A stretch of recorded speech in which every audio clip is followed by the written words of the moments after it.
From Interior Alaska's most trusted news source, this is the Fbx Evening News.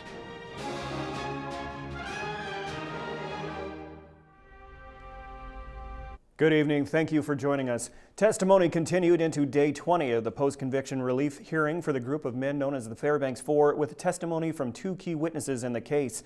Stephanie Woodard has more. Testimony continued this morning from the man the petitioners say actually killed John Hartman.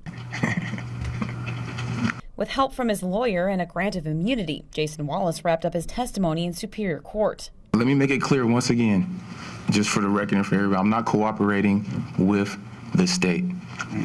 The state called me as a witness because I can't just walk up here on the witness stand upon my own volition. Somebody has to call me. California inmate Bill Holmes says Wallace and his group of friends were responsible for the brutal 1997 beating of John Hartman. Although Wallace pled the fifth until immunity was secured, according to his testimony. It's not my agenda. I'm sitting here right now just to tell the truth. And the truth being that I did not kill John Hartman, or was I ever involved in the killing of John Hartman. Both the state and the petitioners have called witnesses that have testified that not only was Wallace involved, but he confessed to killing Hartman as soon as the next school day. So you got that grant of immunity, you refused to say anything at all, didn't you? Well, it's really easy for somebody in my position to be made, just like how you're doing, just how you'll probably continue to do and all your constituents will, to make me look like a terrible person. And you know what? I probably was a terrible person. I did terrible acts, but that doesn't mean that I did this. That doesn't mean I killed John Hartman. And who's ever accusing me of doing this is lying. I don't care who it is. All of them? Yes. All of them? Yes. Every single one is lying? Yes. And you're the only one telling the truth? If that's what it is, yes, I'm telling the truth. Another key witness for the state began his testimony today as well. Lead detective and subject of scrutiny by many who have testified thus far, Aaron Ring, began questioning. In that interview, I believe he said he had hit him and that he'd kicked him a couple times. Ring testified this morning to the state's prosecutors that he felt his case began coming together right away. His account is that the information he followed up on in the case began to point to the four men. The fact that he had told me that the person had been assaulted with shoes and a 40 and fists, I was back out there to talk to him more, and that he had gotten there just after it happened, allegedly. We'll have more of Ring's testimony tomorrow evening. This is Stephanie Woodard reporting. The Senate Finance Committee advanced a new version of SB 3001 today after completing 8 days of work on the measure aimed at advancing a natural gas pipeline project in Alaska. The finance version clarifies the intent of the appropriations, provides resources to departments to move the natural gas pipeline forward, and secures Alaska's 25% interest in the project. TransCanada's interests would be transferred to the state-sanctioned Alaska Gasline Development Corporation, which already would hold the state's interest in liquefaction facilities. The full Senate is scheduled to vote on the bill tomorrow. Finance members say it brings the state players into better alignment. I think this bill better clarifies and assigns roles and responsibilities in a more sort of precise way. DNR is allowed to sort of protect the wellhead value. I think we have still some outstanding issues to work on. The wellhead value should be protected in DNR, and a vote on this particular proposal places that marketing engine under DNR's control.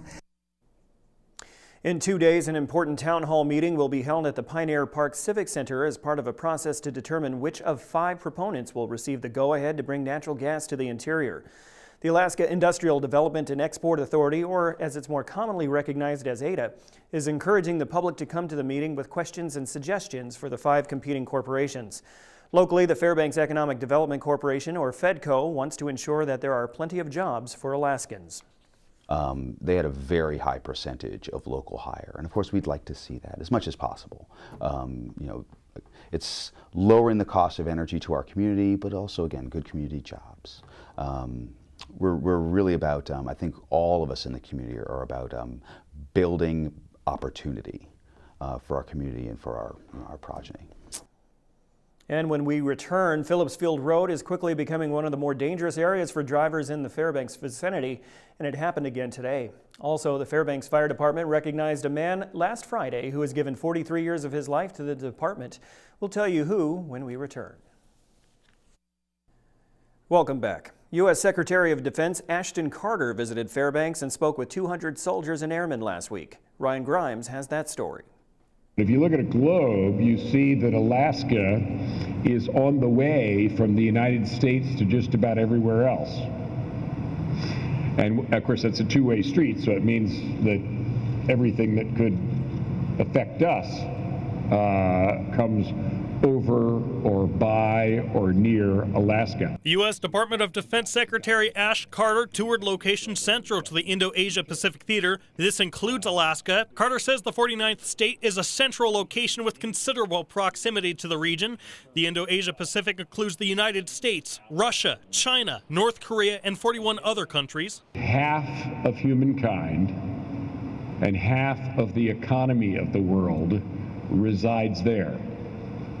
So it is of great consequence to the American future. The Secretary's visit announcement prompted a fast organization involving Army and Air Force cooperation. Carter's stage was surrounded with Army-focused displays featuring Apache helicopters, Stryker vehicles, and soldiers wearing Arctic training gear. Carter's visit was run like a town hall meet and greet. 100 soldiers and 100 airmen had the opportunity to ask questions of the Secretary. It's always interesting to get a perspective from the strategic level for what's the future look like from his view, top down. Carter says that some budget-related changes, such as the recent cut of troops in Joint Base Elmendorf-Richardson, are not changing anytime soon due to sequestration. However, strategic decisions are also in place. Carter wants to upgrade the early missile warning radar system in Clear Air Force Station and continue full-spectrum training for military personnel in the 49th state. Alaska's obviously close to the Arctic, and the Arctic is a region that's getting more and more important. And it'll be important to the United States, it'll be important to other countries, it'll be important that we help keep the peace. This is Ryan Grimes reporting. An SUV rollover on Phillips Field Road forced one lane to close down so emergency responders could rescue the driver safely. It is the 5th motor vehicle accident to occur on the same stretch of Phillips Field Road in the past week. Fairbanks Police and Alaska Railroad officers say that a rut found along the outer bend of the road and icy road conditions is a possible cause of the recent accidents. 3 of the 5 crashes were head-on collisions and forced road closures. The driver involved in the rollover was unable to leave her vehicle without help from responders, although she was not injured. They're all related to the icy roads. Obviously, Phillips Field Road has a lot of curves on it, and I think folks just need to slow it down more so than they are. And make sure they're driving with winter tires. The vehicle was so close to the tracks that a train obviously wouldn't have been able to make it through, so they shut down the trains just to make sure that this vehicle can get taken out before they bring any through. Fairbanks City Fire Chief Warren Cummings retired on Friday. Cummings, who served for 43 years, was joined by over 100 people in his retirement ceremony. His wife, 6 children, and 3 grandchildren were there to share the joy and the tears as memories of his years of service were shared. Today's the day that after more than 43 years of service to our fire department and about over 20 years as chief, he's moving on, and it's a happy day to see everything he's accomplished, to see him move on to the next chapter. Sort of a melancholy day in the sense of losing him. He's got enormous shoes to fill. It's been a great career. I think the department is on a good foundation, as I said earlier.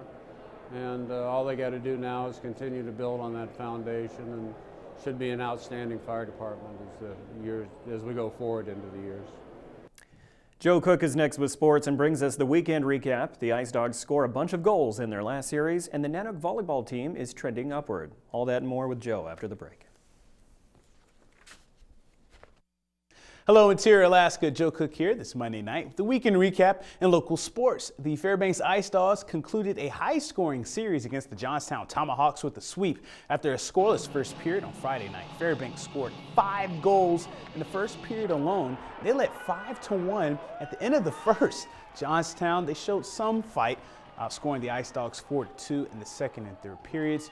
But the damage was done. Reggie Lutz got the Ice Dogs started with a shorthanded goal in the opening period. Todd Burgess, he added 4 points and a 7-5 win on Halloween. Fairbanks outscored the Tomahawks 15-8 in the series. Lutz out of Elk River, Minnesota, got his first 2-goal game of the year, and he's loving Fairbanks.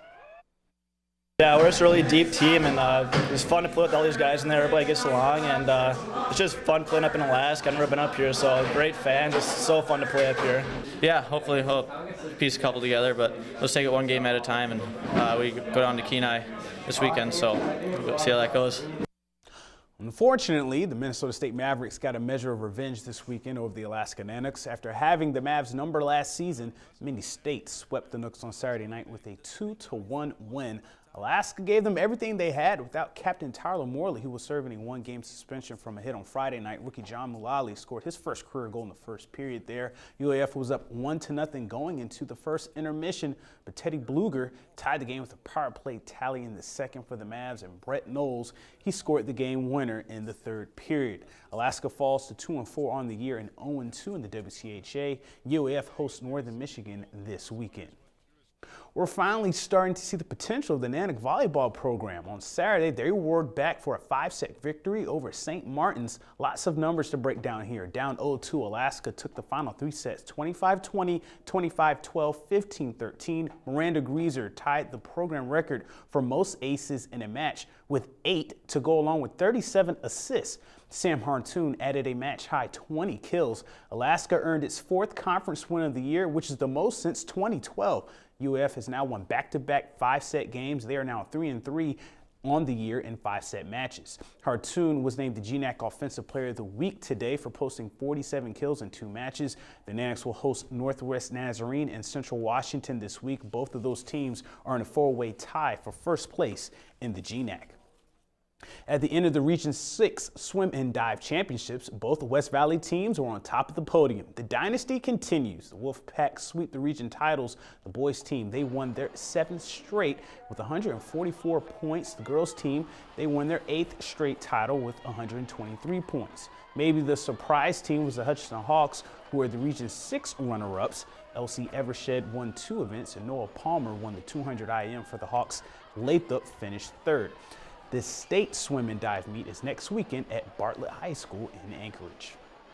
And it's all over. The Kansas City Royals are the 2015 World Series champions. The KC may stand for killer comeback because the Royals rallied as we've seen them do so many times this postseason. Up 2-0, Mets ace Matt Harvey was hot until the 9th. He begged to stay in, but he put the game-tying run on base. Eric Hosmer, he doubles and scores Lorenzo Cain. Then he burns the last 90 feet for the game-tying run after a Salvador Perez ground out to force extras. And on top of the 12th, Christian Colon, in his first postseason at-bat, drives in Jarrett Dyson for the go-ahead run. The Royals put up a 5 spot in the 12th and win 7-2 in New York. They win the series 4-1. It's Kansas City's 2nd World Series in 30 years. Now let's close out the Sportscast with this week's I-5 Interior Top 5 Plays.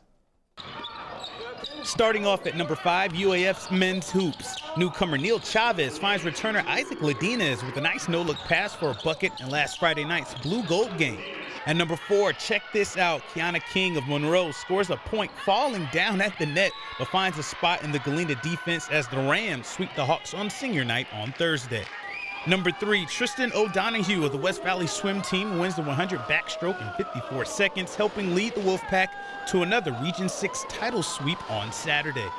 At number 2, Adam Clevin sets up Caden Cahill with the beautiful full rink pass from his own zone as Cahill comes out of the sin bin for a score on Friday night's 8-3 blowout of the Johnstown Tomahawks. At number 1, this series could have had its own I-5. Reiner Gorowski falls and scores against the Tomahawks in a 5-goal first period for Fairbanks. Logan Coombs with the dime, and Gorowski does the rest on his backside. Fairbanks sweeps Johnstown with a 7-5 win on Saturday. To vote for the Play of the Week, click on your favorite play on the I-5 poll on webcenter11.com. You can also comment on the KTVF Facebook and YouTube post and at KTVF11 Sports on Twitter for your vote. The Play of the Week will be revealed this Friday. The I-5 Sports Report is brought to you by Adient Orthopedic Physical Therapy. And that'll do it for sports tonight. Thanks for watching. Mike Schultz is next with your full weather forecast, and we'll catch you next time. Hey everyone, welcome back into our Monday night edition of the Fbx Evening News. Mike Schultz with you once again, talking about the weather. Hope you had yourself a good weekend. I know it was very cold Halloween night. In fact, we had our first sub-zero temperature of the year, 1 below officially at the airport. I know I was out taking my grandkids trick-or-treating, and it was really cold. And it was nice to see the snow today because that helps to give us a little bit of a thermal barrier to protect the pipes.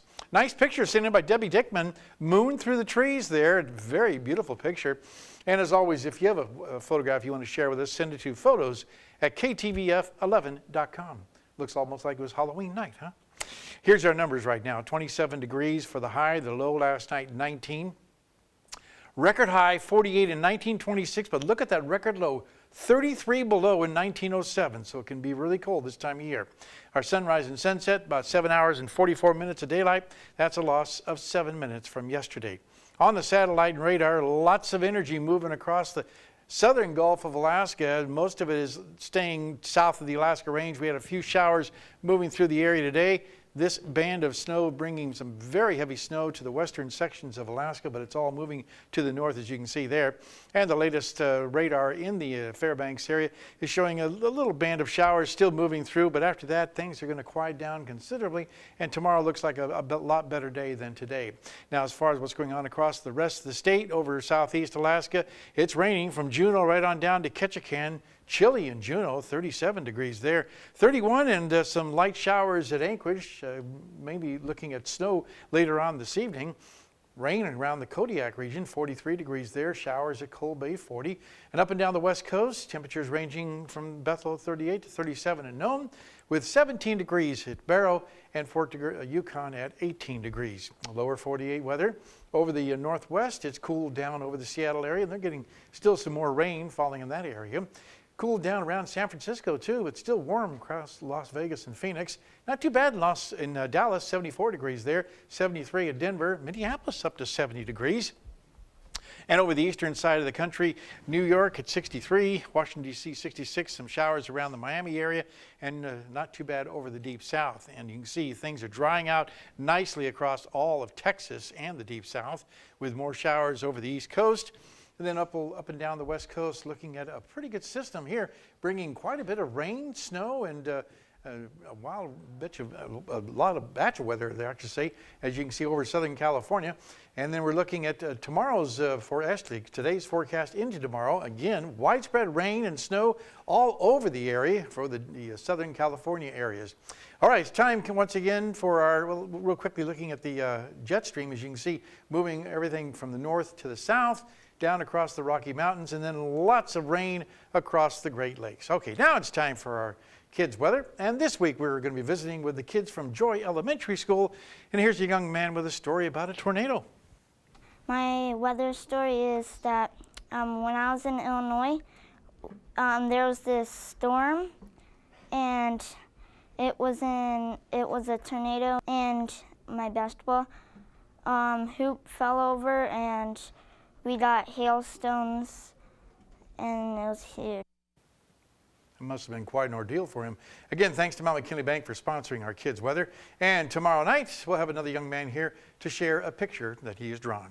Okay, your forecast. Real quickly, we're looking at the forecast across the interior. And then again, tonight's overnight low about 19 degrees with scattered snow showers, less than an inch. And the rest of the forecast for tomorrow, 19 degrees once again, cloudy skies, no change in temperatures.